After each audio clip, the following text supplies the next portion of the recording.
صحیح مسلم حدیث نمبر 173 حضرت عبداللہ بن مسعود سے مروی ہے،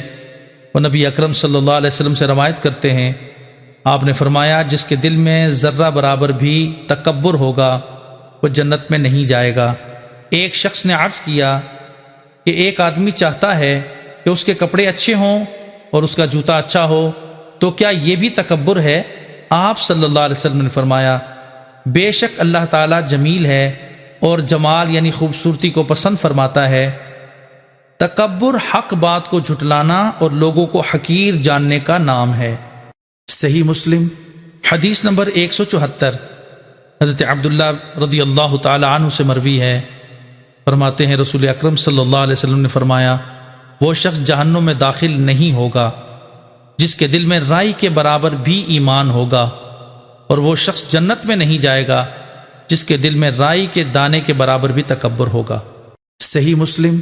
حدیث نمبر 175 حضرت عبداللہ رضی اللہ تعالی عنہ نبی اکرم صلی اللہ علیہ وسلم سے روایت کرتے ہیں، آپ نے فرمایا جس شخص کے دل میں ذرہ بھر بھی تکبر ہوگا وہ جنت میں داخل نہیں ہوگا۔